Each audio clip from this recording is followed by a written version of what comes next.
A great nanny interview isn't just one conversation. It's actually 3 stages: an initial phone screen, a deeper in-person conversation, and a working trial to see the nanny with your kids. Hiring a nanny is a huge decision. Huge. This person will not only be working inside your home, but caring for the people you love most. That's why the interview process matters so much. Great nanny interview questions help you go beyond the resume to really understand who this person is. How do they think? How do your kids feel with them?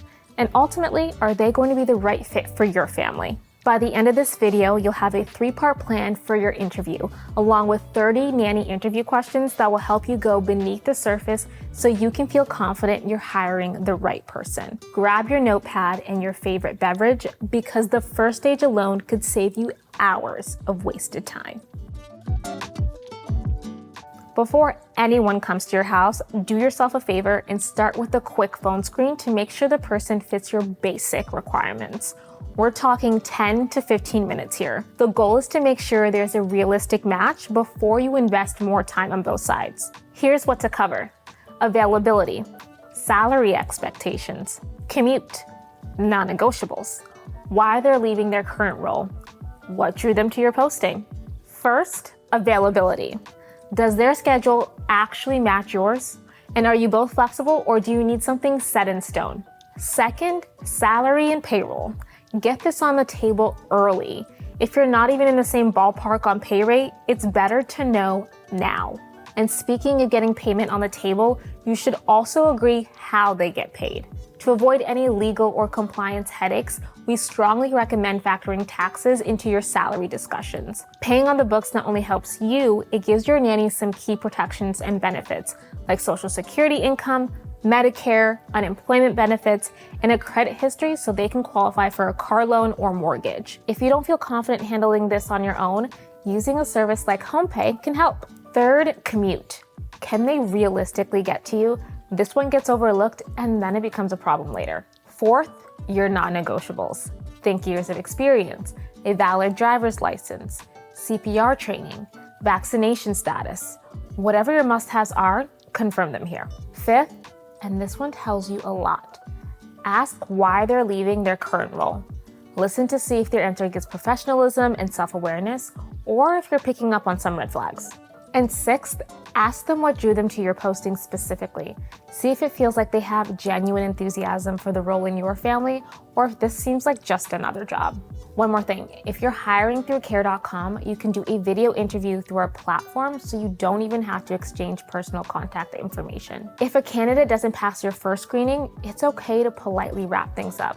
No sense in wasting anyone's time. Now, let's say the phone screen went well. It's time to go deeper with an in-person interview, and here's where a lot of parents get nervous. What should you actually ask? And are there things you want to ask but aren't sure you should? The in-person interview is your chance to uncover the person behind the resume. Start with the nanny's background and experience, training, and qualifications. Then move into questions about their caregiving style before wrapping up with logistics. There are 4 questions worth asking here. Here's how each part breaks down. First is, how long have they been working as a nanny or caregiver, including any other background information they'd like to share. Second is, what age groups have they cared for? Third, what's their favorite age to work with and why? This answer tells you a lot about where their strengths are. And fourth, what other work or life experience do they bring to this role? That last one surprises people, but think about it. A candidate who spent years as a teacher, an EMT, or even a camp counselor brings something valuable to the table, even if it's not traditional nanny experience. Next, 4 questions on training and qualifications. 1, are they trained in CPR and first aid? 2, what is their educational background? 3, have they taken any child development or early education courses? And 4, if this matters to you, are they fluent in any second language? And don't just ask to see proof. The nanny may not have their credentials on them, but they should be able to send them to you after the interview.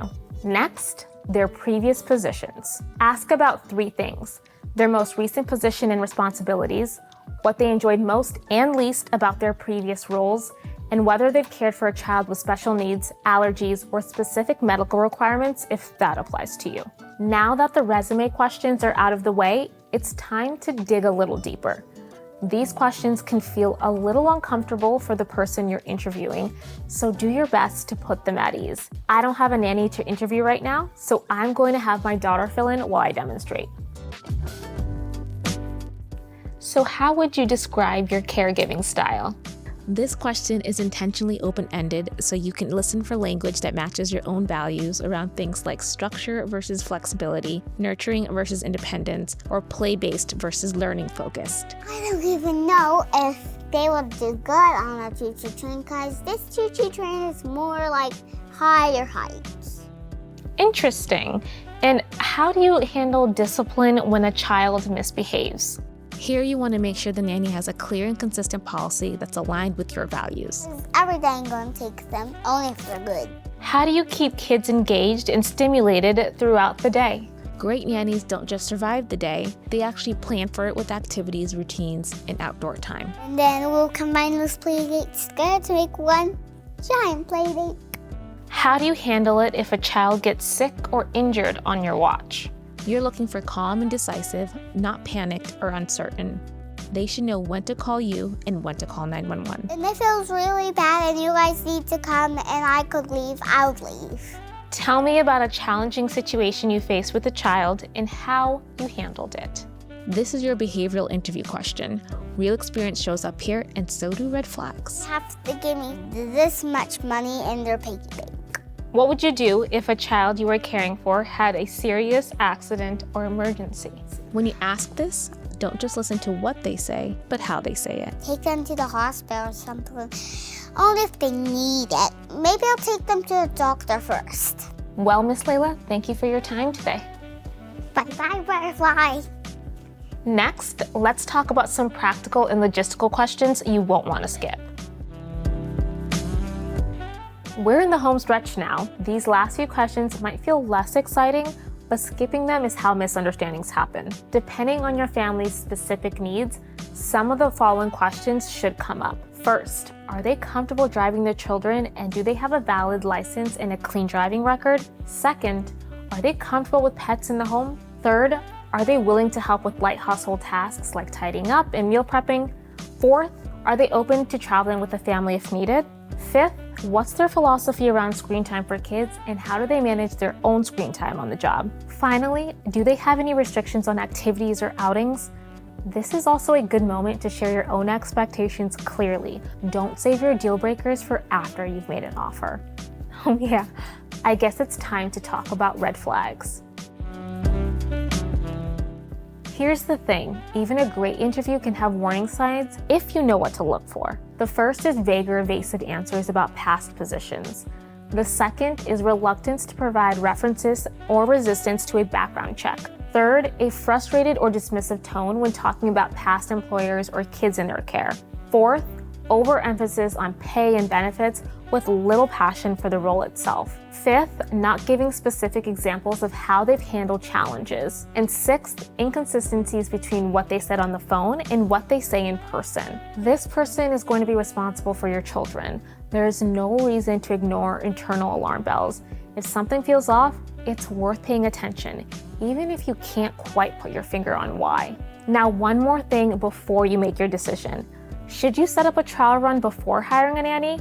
Short answer, yes. Always set up a trial run before making your final decision. A working interview or a paid trial period can last anywhere from a few hours to a couple of days. It's your chance to see how the nanny actually interacts with your kids in real life, not just how they interview.